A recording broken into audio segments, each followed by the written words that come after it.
here today. I must say I did not miss the snow. My 5-hour trip turned into about a 7-hour trip last night, but I made it safely. So I'm going to jump right into it. Obviously, everybody knows that this is my mother. Everybody says we look alike. I don't know what you think. She was blessed, I guess. No, I grew up in Denver, Pennsylvania, in a Christian home. My dad was a traveling evangelist. My mother stayed at home, took care of the kids. Really had a very positive upbringing in church. It was church Sunday morning, Sunday night, Wednesday revivals, Wednesday, Thursday, Friday, Saturday, Sundays. Did a lot of traveling. Was very athletic, was into sports very heavily. When I was about 10 years old, my dad was offered a full-time pastoral job. They prayed about it, decided they should take it. We ended up moving about 2 hours away, where we took a Chambersburg Church of God. The church was growing. We built a fellowship hall. I mean, truthfully, as a kid, I didn't have no worries. I had it pretty good. Was never around drugs, alcohol, just any negativity. Until after about 4 years at the church, one evening, in a matter of seconds, our lives just changed forever. It'll probably be a little more emotional today because my mother is sitting right here. So it was 3 days before my 14th birthday. I was waiting for a friend to call, actually, and so the phone had rang and I answered the phone. It was a man from the church. It was our organ player's husband that had called. I answered. He asked for my mom, which was, it was a little out of the context, but it didn't, at 13 years old, you don't really think too much of it.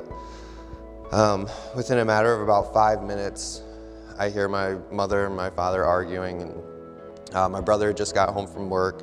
At this point, my sister was already married, living in Ohio, so it was just us four. Within a couple of minutes, my dad had come up and asked me and my brother to come downstairs. We needed to talk. I walk downstairs and I see my mother just hysterical in tears. At 13 years old, the first thing I'm thinking is somebody in the family had passed away. Didn't really register with the phone call and everything. I wasn't thinking too much about it.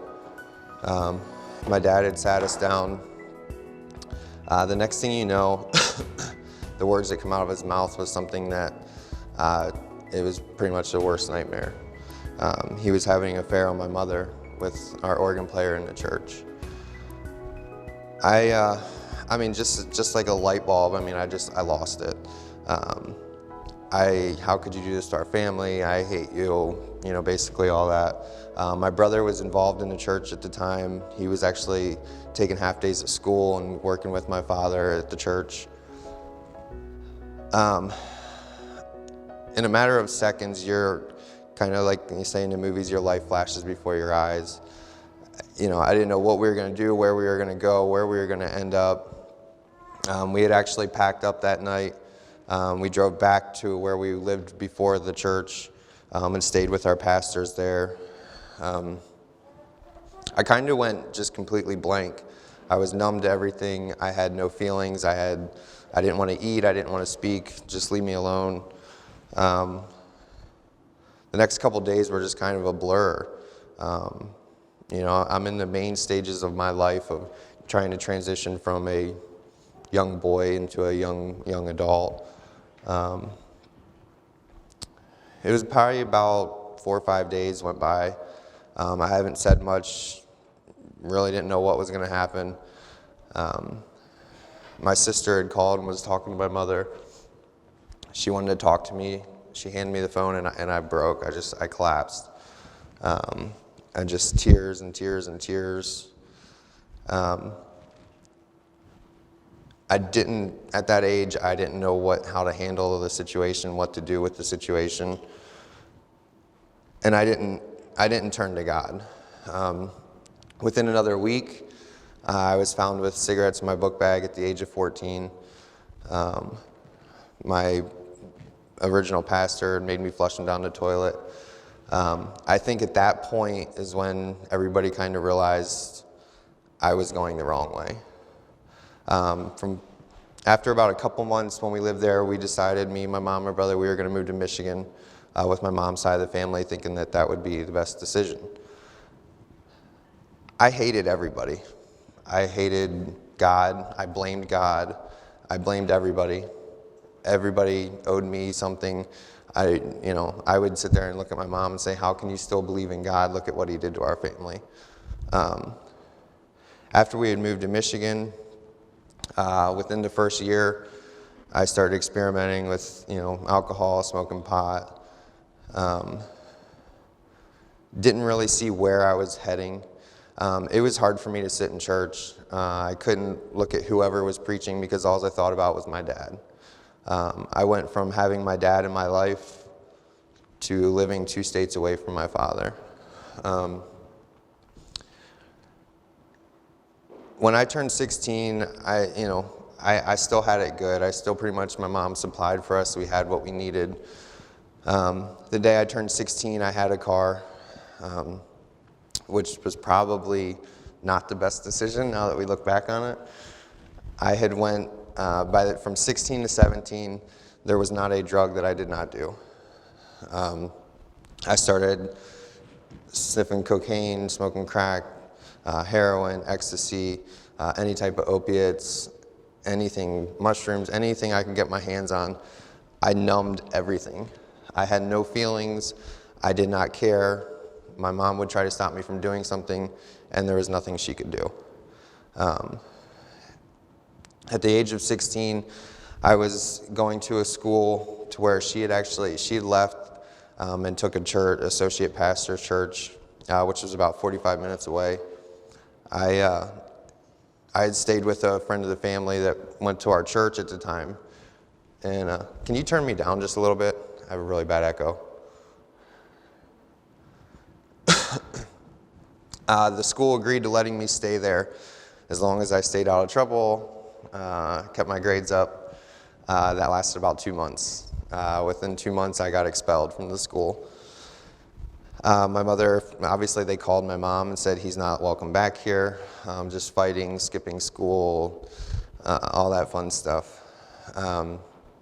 So my mom had obviously called me and said, I'm coming to pick you up. And I did not agree with that because I did not want to leave who I thought were my friends at the time. She tried to come down and pick me up.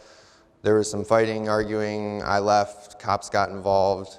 And for the first time at the age of 16, I ended up in juvenile delinquent center. I sat in a little 6x6 cell for about 3 days. I ate my soup with a Dixie cup.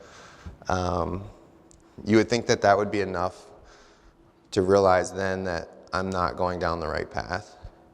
My mother at this time was praying and praying and praying. God still had a hand on my life for some reason. Even though I thought he had left us, he had abandoned me, he hated me, for some reason he had still kept his hand on my life. After the 3 days there, they had released me back to my mother. It didn't go good. I didn't want to go back home. I ended up threatening to kill myself, and I had no control. I just, to be honest, nobody could talk any sense into me. Tried counseling. The only thing that worked for me was the drugs. It was the only thing I could function on. It made me not feel any pain. I didn't think about anything. Right after I got released from juvenile, it wasn't very long, I ended up in Toledo Children's Hospital in the psych ward for threatening to kill myself with a knife. It was going nowhere good fast. At 17, about 30 days after I turned 17, I caught 5 charges. I ended up in jail now because you're tried as an adult in Michigan. It's funny when you get in them situations to where you're stuck in a holding cell with about 20, 30 other guys, sick, sweating, stinky. You want to cry then and say, God, please just get me out of here and I'll never do this again. I promise, just save me, just get me out of this. I promise I will do what you asked me to do. And then you get out, and then it's no big deal. God meant nothing to me then, because I could go back and doing what I did before. From 18 to 19, it was the same thing. In and out of jail, I would just stupid things. I mean, and it's crazy because if it wasn't for God, for some reason, I never caught a felony. I mean, there was days that I would drink all day and smoke crack all day and heroin all day, and I would drive, swerving all over the road.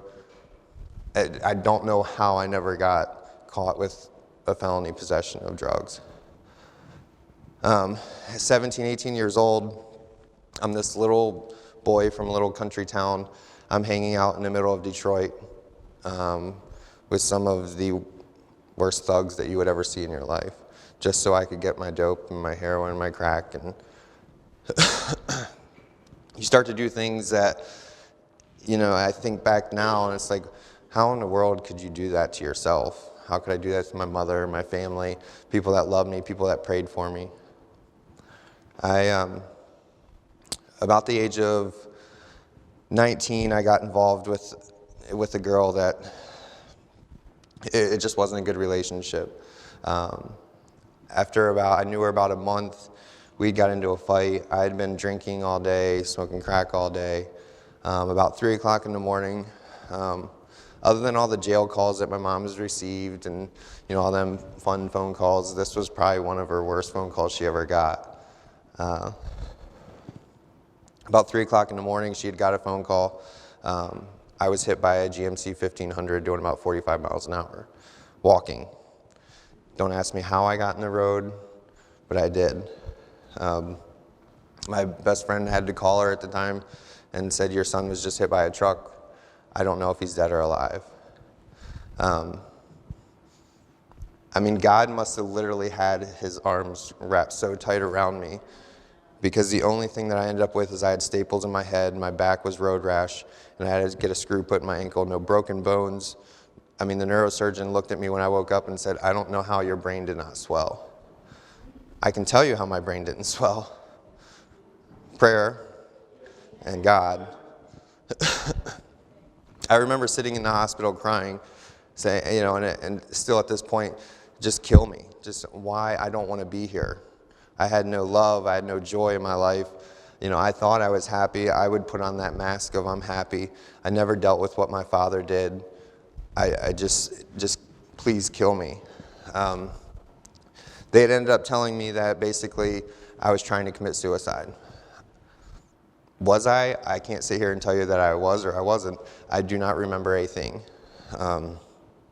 But when I look back and I'm actually honest with myself, I probably was. I had no reason to live. I didn't want to be there. I was living a miserable life.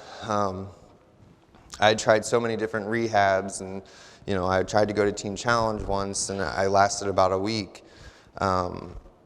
I had to have some type of drug in my system. At this point, from 15 to 19, it's already been 5 years, and I have to have a drug. I cannot function without something in my life. I tried the rehabs. I would get clean for a week or two, and I would get back out on the street and hang out with the same people, and it was the same thing. I would go right back to it. When I got into that relationship, which this is my oldest son sitting right here, one of the best things in my life, keeps me sane some days. He was born, I was getting ready to turn 21, while actually she was pregnant, let alone I just got hit by this truck, and I went right back doing the same thing. 30 days after my 21st birthday, my mother gets another fun phone call. But what was crazy about this one, and this is why I said about the power of prayer, when you have a mother that has been praying for you for so long, I know that is one reason that God has kept his hands on me, because of her prayers.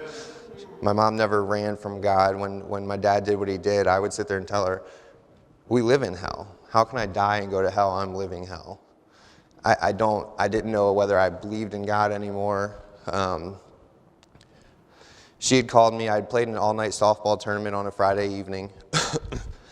The next morning, we never slept. My brother was moving, so I had to help him move. We slept for about 2 hours. We moved all day. About 6 o'clock, 7 o'clock that evening, my mother calls me and says, "You need to just come home." And I said, "I'm fine." I said, I'll be okay. I'm a big boy. I'm 21, I'm an adult. She said, "No, the Lord spoke to me, you need to come home." And I said, "I'm just going over to Michelle's." I said, "I'll be fine," knowing I was lying to her. I ended up at the bar. I drank for 6, 7 hours straight, along with mixing a lot of different things together. I tried to leave the bar about 2:30 in the morning, and I had fell asleep. When I woke up, the road's going to the left and I'm going straight. I tried to crank the wheel. At this point, I was already in the gravel. I started rolling and flipping and hitting trees. I got stuck upside down in my car for a little while, but I basically walked out of the crash with bruises. When you look back and realize that, I always blamed God for everything, but the whole time He still kept His hand on me.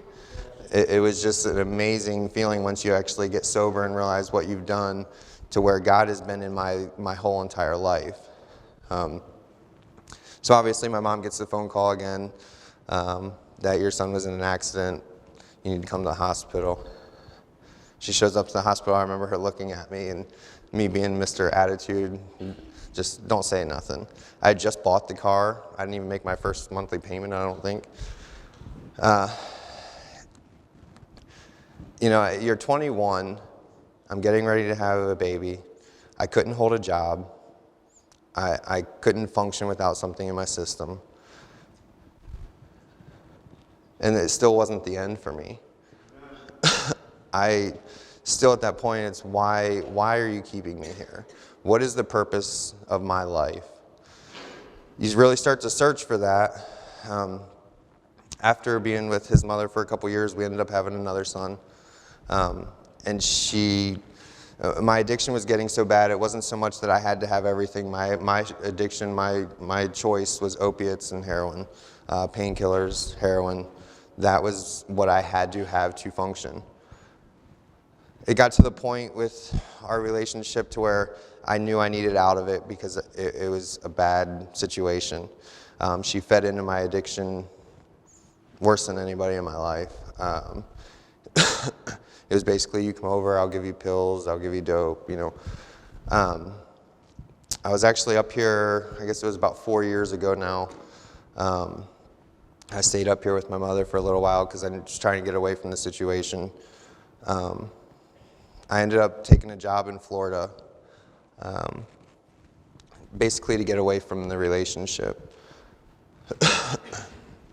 After I was in Florida for about 2 months, I thought I was doing better. All I did was drink and do some cocaine. The person I went with was a friend, but still wasn't the greatest person I should be hanging out with. You would think that the story is going to get better. After everything that I've been through, I still didn't understand why I was here, what my purpose was. I had to have some type of painkiller in my system to function. The withdrawals is one of the worst feelings, and I don't wish it upon my worst enemy. I had met a girl, and actually, she's still my wife to this day. I've known her since I was about 10 years old. She went to one of the first churches where we were originally at. I had started talking to her, and I ended up going back up to Pennsylvania, where I was born and raised. I still partied. I still did my drinking, my cocaine, and I knew my drug of choice was a painkiller, so I tried my hardest to stay away from them. After I was there about 3 months, at the time I was an arborist. I climbed trees, I trimmed trees, all that fun stuff. I took a fall, and when I fell out of that tree, my life pretty much fell apart again. I was prescribed any painkiller I wanted. They feed into it. I was a very good manipulator. You can ask my mom that. If I needed it, I would get it one way or another. whether I had to steal it, hurt somebody to get it. I was not a good person. When I took that fall out of the tree and the painkillers started coming again, it spiraled out of control. I had gotten married, and at the time who I married had no idea how bad my addiction was, how long I've suffered from addiction. At this point, I'm 25. Within a year, she had really figured out when I started stealing pills from her mother, who we were living with, money from her mother, money from her grandmother, money from us. I would lie about my checks. I put my whole family, my wife, my kids, through things that now that when you get sober and realize what you did, I don't know why they still love me. I don't know why God still loves me. I struggle as I've started giving my testimony of why, God, I'm not worthy to be able to stand up here and say these things. I don't deserve this. But it's not because of what I've done. It's only because of what God has done. The next couple years, my wife had known I did the same thing again. I would try, substituting. I would try Subutex, which just became a popular thing. I ended up getting prescribed them, and then I turned around and I would sell them just to get dope. It got back to the point again to where the pills just weren't cutting it, and I became a full-blown heroin addict. That's all I wanted. I didn't care who you were. About almost 2 years ago, actually this Christmas will be 2 years ago. And can you put this picture up for me now?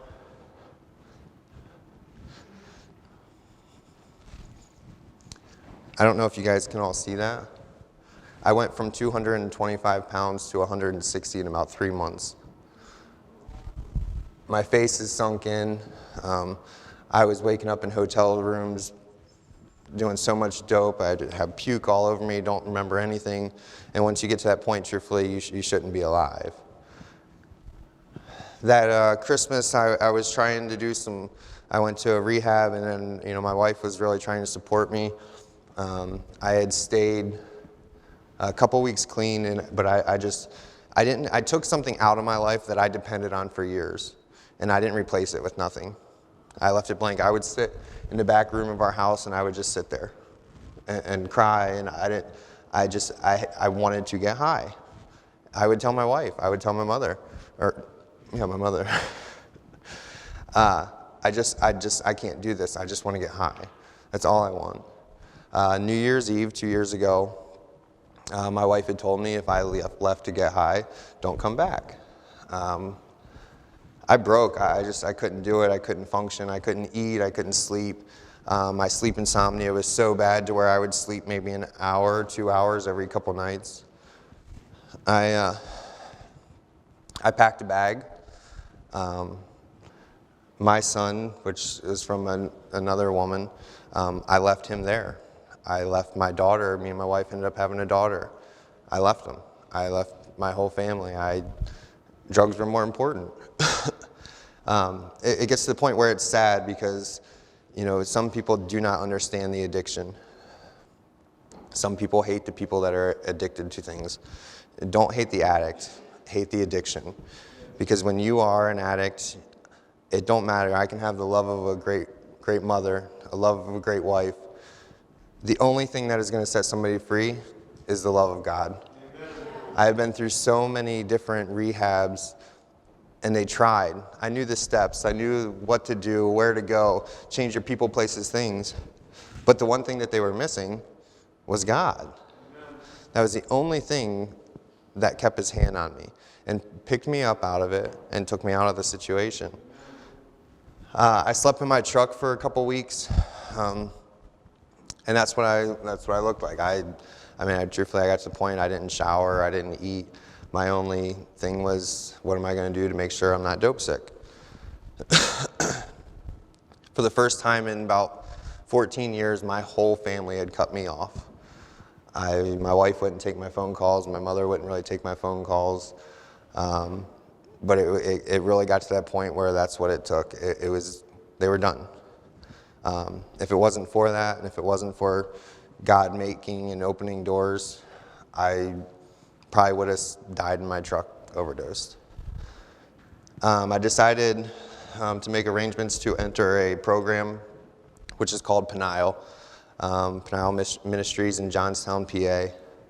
I walked in on January 14th, 2 years ago. That Sunday, I laid at the altar and I cried. I could not do this anymore. I was tired. My life spun out of control. I was 27 years old. I had no career. I had no job. I had no idea what I was going to do. I had broken so many things in my life. Nobody trusted me. I don't understand why my family still loved me. After I was there 2 months, I just really felt like I needed to go home and try to restore things with my life, with my wife.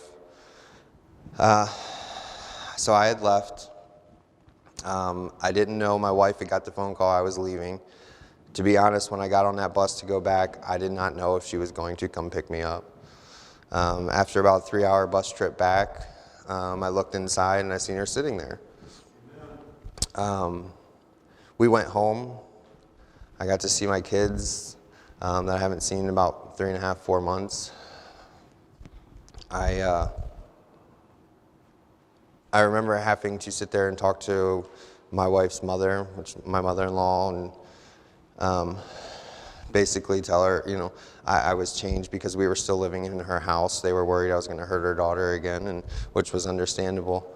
I had prayed on that bus ride, please put me back with my family. I just want to make things right, not only with my wife and my kids, but my whole family.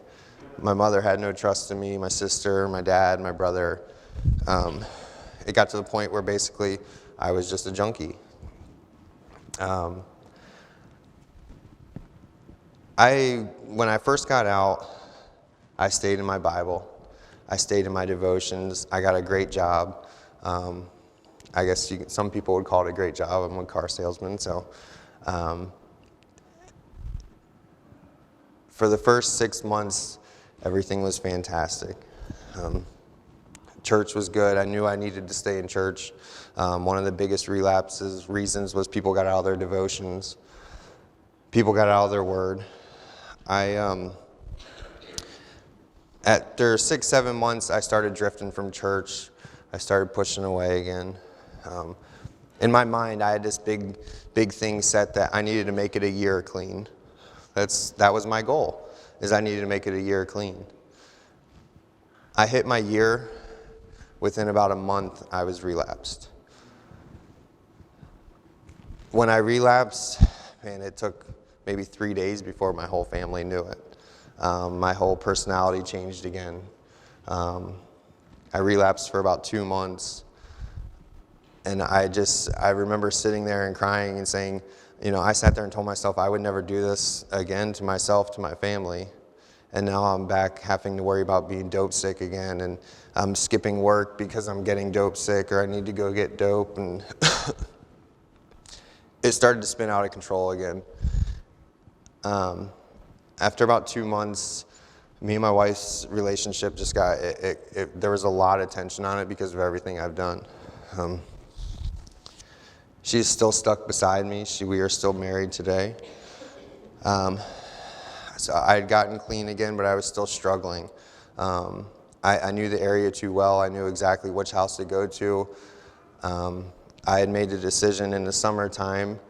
My son had actually started staying with my sister, and I'm in Ohio. I had made a decision then that I was going to get a job up there and move up there. Me and my wife were still struggling. She is still in Pennsylvania. I am in Ohio. It does make it difficult. But the great thing is God has been restoring relationships the last two years. Some of my family I know still has trust issues with me, and I know in time that's going to get better because of the grace of God. I couldn't fully have a breakthrough until I fully let go. I had tried for so many years, well, God, you can have this, but you can't have this. I want to keep that. That's fun. Let me hang on to that for a while. And then it would turn right back into something else. Well, then I want this too. Well, God, you can have that part, but not these. This is too much fun. But yet it's destroying my life. It's destroying my family's life.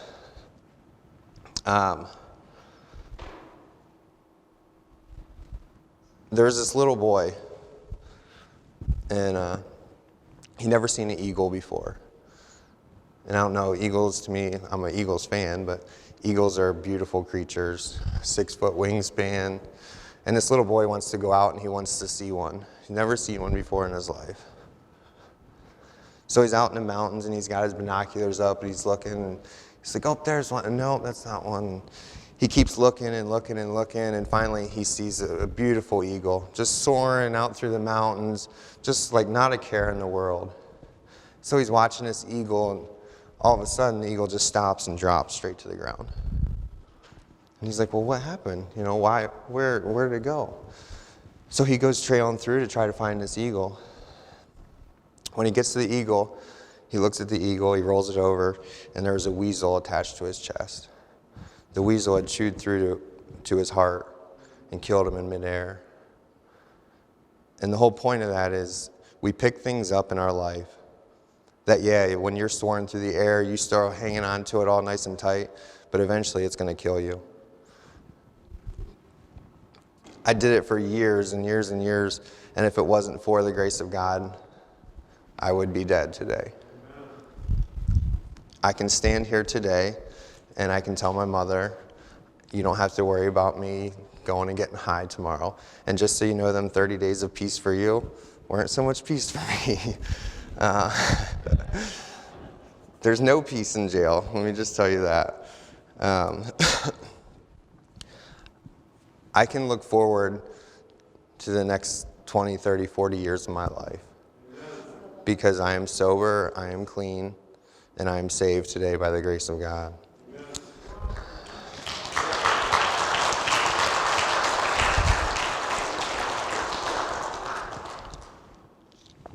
Just like the song that my mother sang, the past will destroy you. I had so much guilt and so much shame for the things I've done. There's still things that are hard to talk about. It's still hard to sit up here and say, I was a full-blown junkie. I'd never, growing up in a Christian home, I never would have thought them words would have come out of my mouth. But because of what God has done, I don't have to worry about yesterday. I don't have to worry about the past. I want so much more in the second part of my life. I'm letting go of what happened in the first part of my life. There's just a couple scriptures that stand out to me that, believe me, have gotten me through some of the hardest times. And my mother knows this one, obviously. Jeremiah 29:11. For I know the plans I have for you, declares the Lord. Plans to prosper you and not to harm you. Plans to give you a hope and a future. My future is so much brighter than what it was yesterday. I'm not the same man as I was yesterday, and I'll be even better tomorrow. Every day, I'm not a perfect person. Now, believe me, I have my falls. The fleshly desires of this world is something everybody's going to struggle with. But Matthew 6:34 says, therefore, do not worry about tomorrow, for tomorrow will worry about itself. Each day has enough trouble of its own. As an addict, you want to worry about yesterday. You want to worry about tomorrow. And the main thing I wanted to worry about for tomorrow was, well, how am I going to get my fix for tomorrow? My main worry for tomorrow is to wake up and thank God that I'm alive. I am sober and I'm clean. I don't have to worry about being dope sick and worried about who's going to watch my kids so I can go get high. And the life of an addict is a miserable, miserable place to live. One of my other favorite scriptures, especially when I relapsed, Micah 7:8. Do not gloat over me, my enemy. Though I have fallen, I will rise. Though I sit in darkness, the Lord will be my light.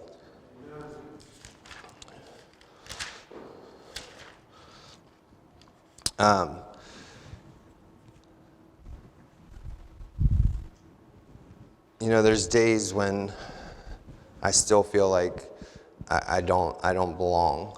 I shouldn't continue. Since I've started giving my testimony, the devil, it seems, has fought me 100 times harder than what he ever has. And after praying and talking to people, it's really because, it's really because God knows that somebody needs to hear the testimony. People are struggling every day. The addiction rate is out of control. The government will sit there and tell you that you do not recover from addiction, you die from addiction. And I can stand here before you today and tell you that's not true. That is a lie. In a second, I'm going to read a poem, and then I'll let my mother come up. I'll close with that. But when everything happened with our family, and for years, I felt like everybody owed me something, especially my father. It took years. I would say, I forgive you, Dad, I forgive you. But I don't know if I ever really did. I felt like everybody owed me something, but even though I shouldn't owe anybody anything. And after I turned my life back over to God, and I told him, I said, I was such a greedy and selfish person, to think everybody owed me something. But God already paid that price. When he died on Calvary for us, that was the ultimate sacrifice. That is why we are set free by it. Our sin doesn't matter because of God dying on the cross for us. I'm going to close with this poem. This was sent to me when I was in Peniel, and it's called Dear Addiction. I'm writing this to you, telling you we're through. I can't take you anymore. Don't know what I liked you for. All you did was wear me out. Now I know what you're all about. You came to me with promise and joy. Now look at all the things you destroyed. Families, friends, bank accounts, you see. You ruined it all with one little tease. Look at the way you make me feel. Then you take it all and want me to steal. Why can't you just go and hide somewhere, far away where I'll never find you? Everyone at home doesn't understand how you rip me apart, then lend me a hand. I keep coming back, thinking inside, maybe this time I'll make you my bride. Then I sit and wonder why. Why do you really want me to die? Thousands and thousands come to you, hoping and praying you'll help them through. Then they fall for your lending hand, only to realize you're nothing but a scam. You promised me heaven, but you sent me to hell. You ruined my life and then wished me well. Watch me now as I go on my way. I'm washing myself of all your pain. So you and your power can just leave me be. I'm taking my life and setting it free. Thank you, guys.